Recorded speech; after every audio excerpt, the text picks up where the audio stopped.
Well, let's go to Melbourne now, and joining us live is the Labor MP, Peter Khalil. Peter, good to see you. So all systems go for the Job Summit this week. Are you about to reverse the Stage 3 tax cuts, though? Peter, good morning to you. A couple of points about the taxation reform and the tax cuts. Our priority actually is to make multinationals pay their fair share of tax because they have been getting away with blue murder.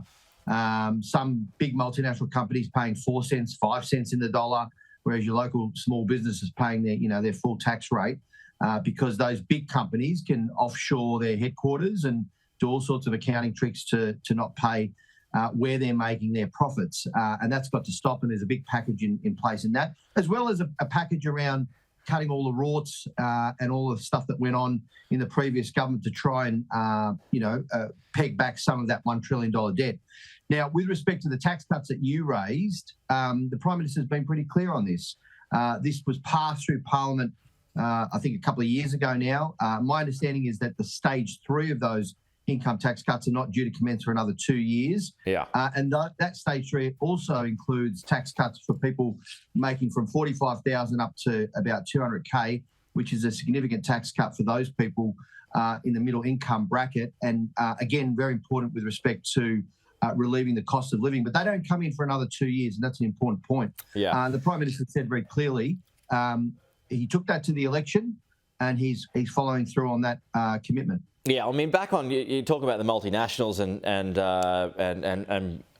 and taking back some money from them at the moment. I mean, that pales in comparison to what you could earn back by reversing the tax cuts, the Stage 3 tax cuts, though. Well, there's a lot of different measures that the Treasurer and the government can take to peg back that $1 trillion debt. As I said, there were a lot of rorts, and we're talking in the hundreds of millions, if not billions of dollars, with respect to the multinational tax avoidance or tax not paying their fair share of tax. And there are many other measures to relieve cost of living in the budget. So, you can't just look at one thing in isolation, Peter. Yeah. There are many things that the Treasurer is looking at. But as I said, sure, but that one thing in isolation, the Stage 3 tax cuts, that's a whole stack of money. Yeah, but as I said, that doesn't come in for another 2 years, July 1st, 2024. And the point that the Prime Minister has made, I think as recently as yesterday in the National Press Club, was that was something that was taken to the election, and he's standing by that commitment that he made. Have times not changed since they were legislated, though? Times always change, Peter, as you know, and I think the government is well within its rights to always assess what is the right course of action. And it's always about getting the balance right between commitments made during elections, because everyone says, politicians they don't keep their promises, versus look, times have changed. You've got to change with the facts on the ground. So it's always about getting that balance right. And as I said yesterday, the Prime Minister is pretty clear that there'll be those Stage 3 tax cuts were passed by Parliament, and that was a commitment that he took to the last election. You got the Job Summit that's coming up on Thursday, not very far away. Now, there's going to be a live press conference that we're going to take very shortly involving the TWU, the union, and Tony Burke. Relates to the gig economy. You had deals yesterday, small business and the unions. I mean, are you in danger of placating the unions too much here when it comes to this Job Summit, Peter, which is exactly what Peter Dutton had feared? Did you write that question for yourself? No, I mean, there's a trend here, isn't there? Is there not a trend here? Hold on. Unions, the TWU represents people in the gig economy who are getting effectively shafted, right? We're talking about drivers, truckies, and so on. Many of them on casual contracts and so on, where they work long hours and they work dangerous long hours to try and make ends meet. We're talking about a minimum wage for these workers in the gig economy who are effectively exploited by the structure of the way that these companies in the gig economy operate. So whether it's Uber or whether it's any of these other employers, I think it's well within the remit of the union to push for a minimum wage. I support it 100%. I've met some of these workers who work these shifts. It's unacceptable. Some people have actually died on some of these very long shifts. So there's a safety issue as well. Look, the good thing about the Job Summit, Peter, it's not about placating, and it doesn't need to be a competitive, a conflict. This is about bringing unions, employers, civil society, governments together to work on one of the big challenges facing Australia, with respect to our jobs and our skills, our employment. We've got clearly massive skill shortages in this country. It needs to be addressed.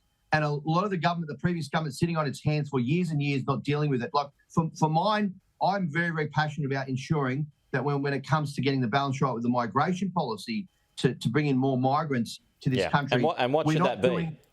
Well, we're not doing what the previous government did, which was upping temporary work visas and pretending that they were reducing migration and pretending that they were congestion busting when the temporary work visas went above 2 million in Melbourne and Sydney. Scott Morrison was parading around, carrying on like he was congestion busting when he actually increased temporary work visas.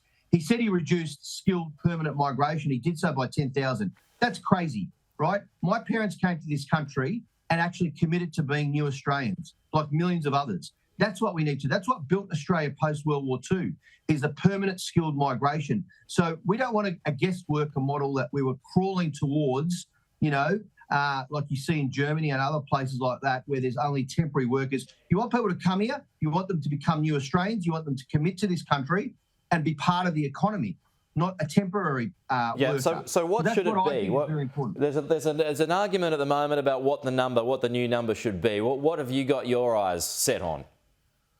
Well, I think the number should be based on evidence. It should be based on where the skill shortages are. Right, but that 200, 220, where are you thinking? Well, as I said, Peter, I'm not going to pluck out numbers out of the air, mate, because that's not basically other people have said it too. No, well, it depends upon the evidence base. So if there is a real need in a particular sector, for a type of worker, if you like, in a particular industry, a particular type of technology or whatever, a technician or whatever it might be, and you get those numbers based on the evidence base. That's how you build the numbers up for a skilled migration program.